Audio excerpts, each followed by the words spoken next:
welcome to Need More Sleep, Rest Can Help. Okay, my name is Drew Branch.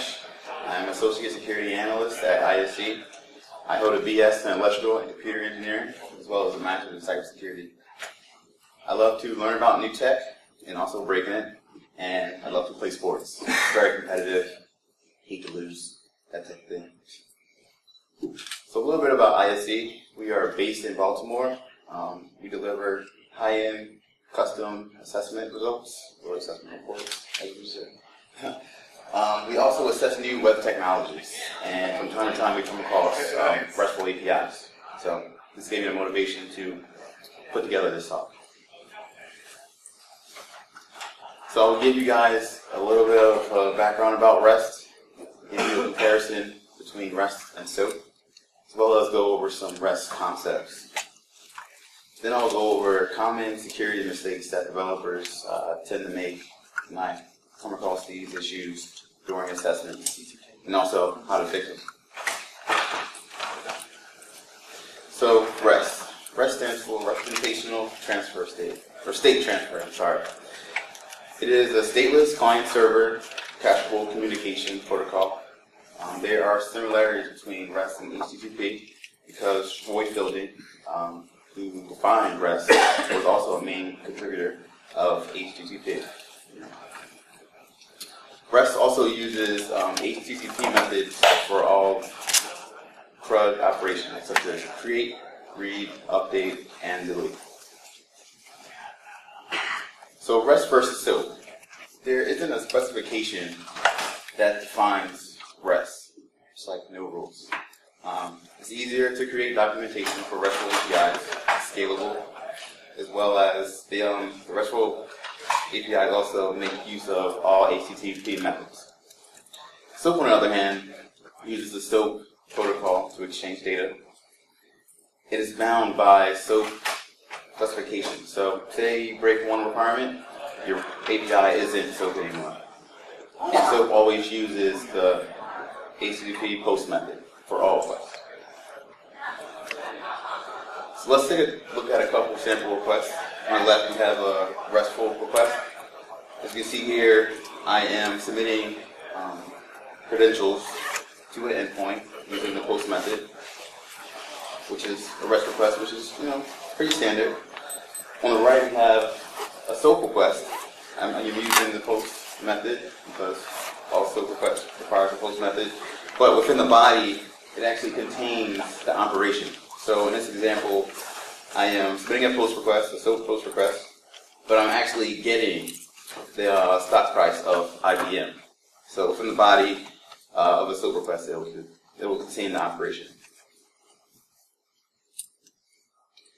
So let's step into HTTP methods. You have get and post, which are pretty popular, delete, which is used to delete a resource, patch, which is used to modify the resource but not to replace, and put, which is used to replace a resource with an updated version or to create a resource.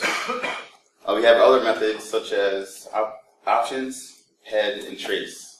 There are many more. I just decided to list these few. Status codes.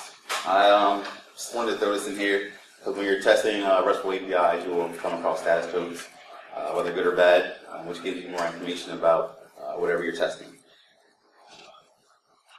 All of these should be pretty familiar. Have 200 level, 400 level, 500 level, and also there's 100 level and 300 level. I'm not going to go too deep. So what's the data format of a RESTful API? There isn't one. A RESTful API can deliver XML, plain text, or JSON, whatever you want. So the next question is, how does the client or server know the format of the data? And that is the header content type. The client or server sends this header value, whether it's text/XML or application/JSON, telling the server or client what's the format of the data. And an API could return multiple data types, such as XML and JSON, or text and XML.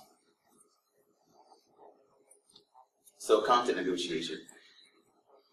The question here is, how does the server know what the data format should be?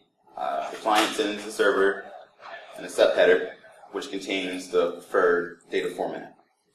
Then the server either sends the data in that preferred format or error, saying, hey, I don't support this format, try again.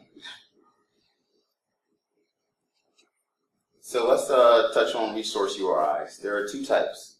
There's a static and there's also a RESTful. So here I am using a blog service, example.com/blog name is the blog resource. Each blog has a static web page. When you go to this URL, the web page will be delivered. Now, a RESTful URI is a bit different. Have the same resource at the same URL, example.com/blogs, which contains all the blogs that are hosted by that service.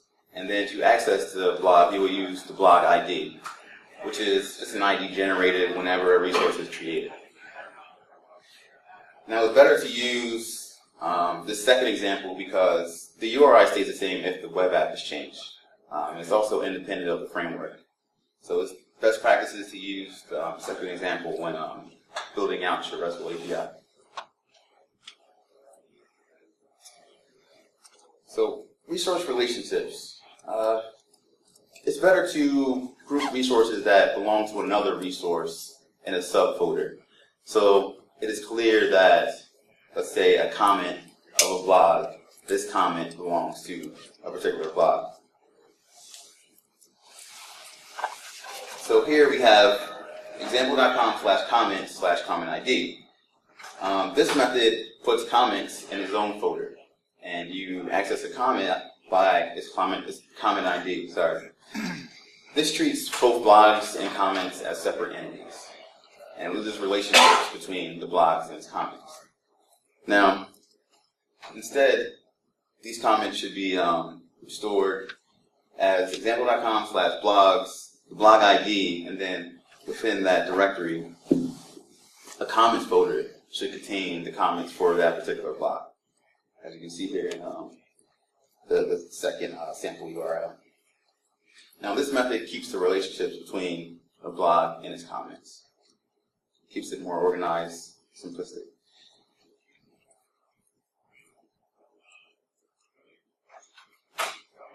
So let's go over a concept called HATOS, as I call it.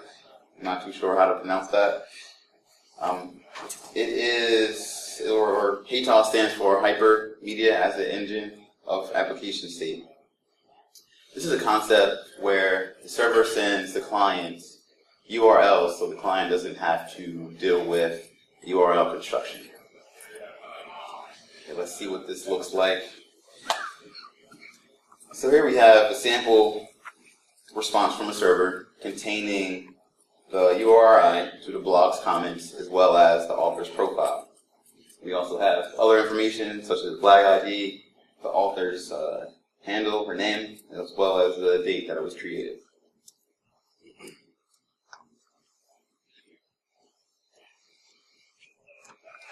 So you might be asking yourself, how do I know my API is RESTful? Is it fully RESTful, almost RESTful, or not at all? To determine this, we use the Richardson maturity model. Let's take a look at what this looks like. So there are pretty much three levels. Level 0, saying, hey, your API isn't RESTful at all. It's pretty much so. So let's go through the other levels. So level 1 is the use of resources. So you would access a resource by its ID instead of having a static web page. But the request will also contain the operation to be performed. So say you make a request to get a blog. You will still use the post method, but within the request you will say get blog.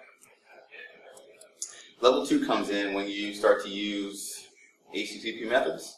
Post, blog, post, get, put, patch, as well as status codes.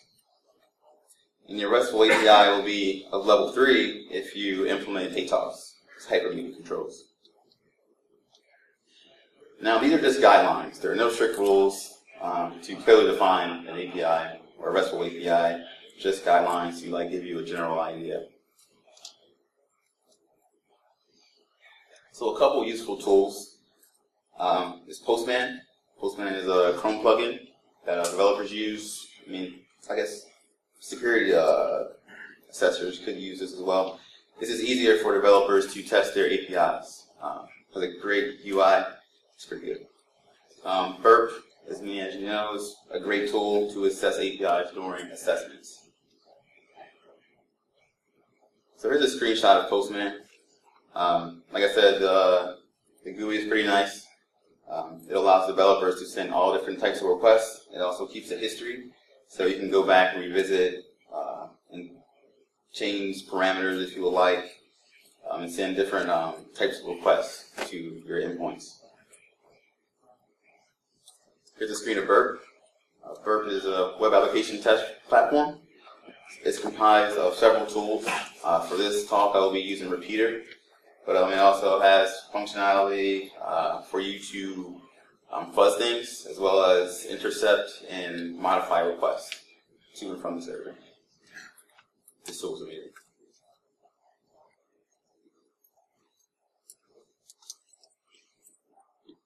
So a couple security concerns we have when we test RESTful APIs. Developers want to protect against unauthorized or unauthenticated modification of protected assets. They also want to protect against unauthenticated, unauthorized access to protected assets, as well as defend against replay attacks. For this talk, I created a sample API, it's a blog API. I use Eclipse with Maven. Maven is great. It pretty much downloads, package all of the dependencies for the project. I use Spring, which is a RESTful web service API to secure my endpoints, and Tomcat to host it. So how do we go about protecting our RESTful APIs? First, we can start by protecting HTTP methods.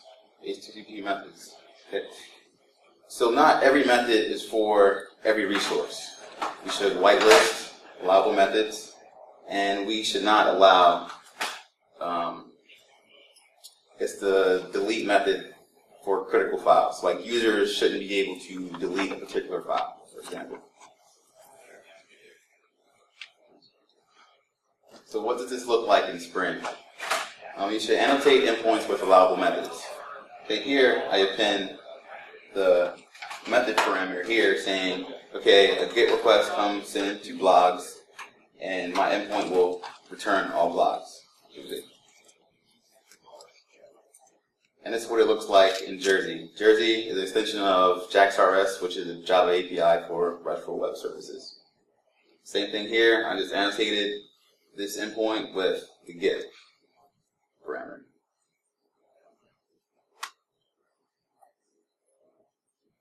So let's touch on JSON Web Tokens. I come across this more and more recently. People are using JSON Web Tokens instead of cookies. JSON Web Tokens are used to identify the sender. It's stateless, so it contains all the information needed to authenticate the user, as well as verify that the token is actually valid. It's in JSON format. It's base64 encoded. Since it's not a cookie, you can secure a JSON Web Token with the usual security flags, such as secure and HTTP only. The actual token is sent in the authorization header. It is usually used for authentication instead of authorization, even though it's sent in an authorization header, but you could use it for authorization. So when a user logs in, the server checks the credentials. If everything is good, it'll create a JSON Web Token or JOT. Then for each request, the client will send this JSON Web Token with the request to authenticate itself and to verify the sender. So the Web Token is made up of three parts: the header, the payload, and the signature. The header contains the algorithm used to create the signature, as well as the token type, The payload contains claims, a statement about the entity, usually the username, as well as metadata about the token, such as the expiration date, the issuer, and so on and so forth. So here's a sample job. Here we have the header. The algorithm used here is HMAC SHA-256. The type of token is the JSON Web Token. The payload contains the issuer, which is dbrand, which is me, the subject, which is its username, and the expiration date. Now the signature is computed by taking the base 64 of the header dot the base 64 of the payload, and then you HMAC SHA that or whatever algorithm you want to use, hashing algorithm, to create the signature. The format of a JSON Web Token is header.payload.signature. This is an example of one. It's the shorter version. These web tokens are much longer. So JSON Web Tokens should not contain any sensitive information because they're not encrypted. They're just basic encoded. You could, although, encrypt your JSON Web Token using JSON Web Encryption.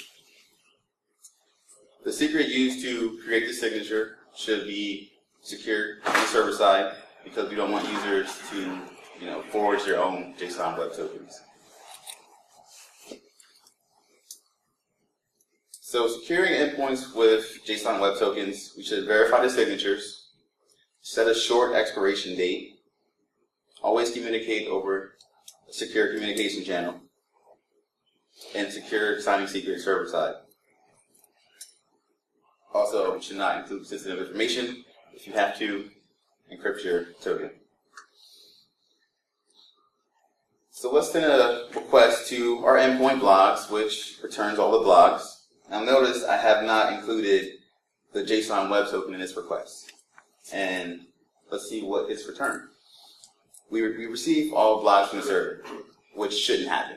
Right? The user isn't authenticated or authorized to view any blogs without a valid JSON Web Token. So let's go to the code. So for our endpoint, or before the request is received by the endpoint, we should create some type of filter or interceptor that intercepts all requests and then verifies the JSON Web Token. In Spring, I created a filter which intercepts the web token, extracts the user information, and then validates the token. And then everything checks out, the request will be sent to the endpoint, and the response will be delivered to the user. So let's take a look at the validate method. So after the information is extracted from the token, the user is checked, and also the expiration of the token is checked. As well as if the user has changed their password before the token was created, it will send back an error saying, hey, you have to re-authenticate yourself because you changed your password after this token was created. So let's send the same request without a JSON Web Token now that we have implemented our filter. And we receive a 401 status code saying you're unauthorized, which is great. This is exactly what we want to happen because you don't have a JSON token in your request. So we want to send back an error and not the blocks. Now let's send a request with a forge JSON Web Token. Let's see what happens. We send a request. The server returns a 401 unauthorized response, just like we wanted to happen because the JSON token is invalid. Right?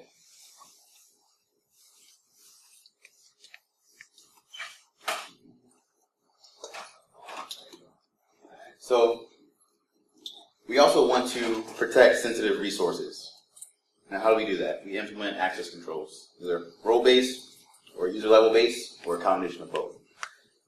So during assessments, I kind of come across applications where they are housed in a multi-tenant environment. So within this environment, you don't want to have clients accessing other clients' data. Right? This shouldn't happen at all. So we need to implement a permission level of some sort. So pretty much send an auth request, and I receive a valid JSON token. Username and password is just user password. This is a user level account that I have stored in my API.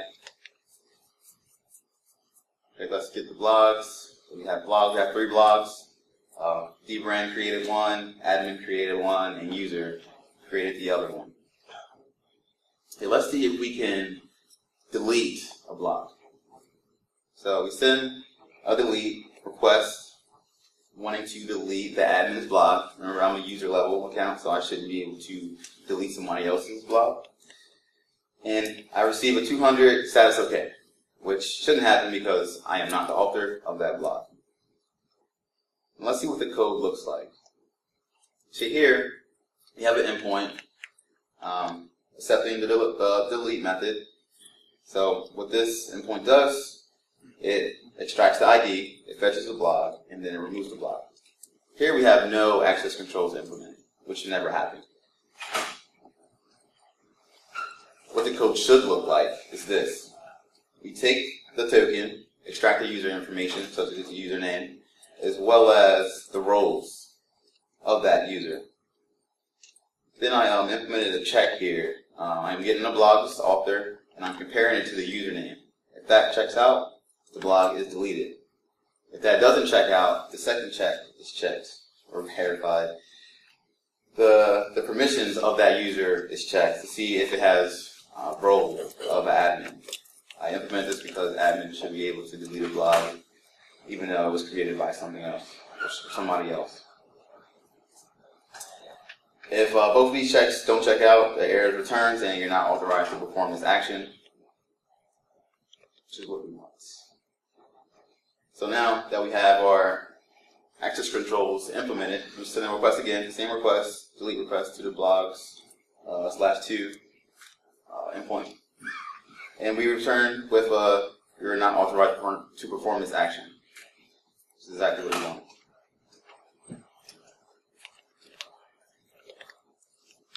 So input validation.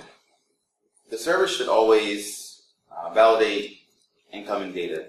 So always check the content type to make sure that the content type is supported by this endpoint. The server should never assume the content type. And the content type should always be checked. Content type should be JSON, then the data within that request should also be JSON, and vice versa. If not, 400 level status code should be returned. Let's see how to do this in Spring. You can just add the consumes equals whatever data type you want within the actual endpoint. Now Spring automatically handles errors. So say you receive a request containing text / XML, the Spring will actually handle the error and send error message back to the client. And this is what it looked like in Jersey.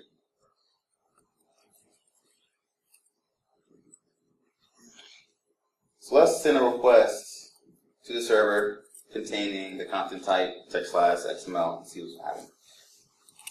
I am returned with a 415 status code saying, hey, unsupported media type, I can't read this type of data, go back and try again. Let's try to send the same request, but in this case we change the content type to application JSON, which is supported by the endpoint, and see what happens. I'm returned with a 400 level request saying that, hey, the data format is incorrect. I'm looking for a curly brace, but I don't find it, so yeah, the data format is wrong.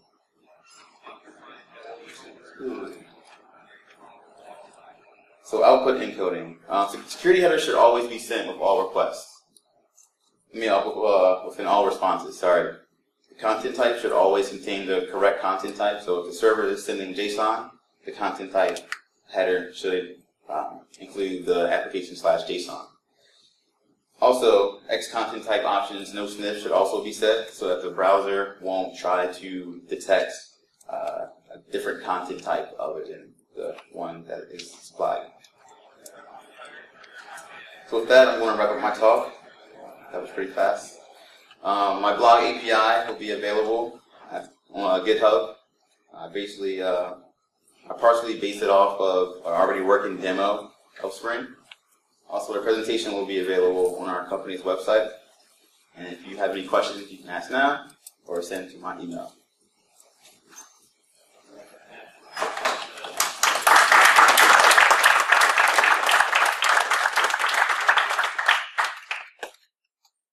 Any questions? Oh, I also have a couple drink tokens for tonight. So if you come to the Derby room and want to talk about RESTful APIs, we can, and I'll give you a drink token.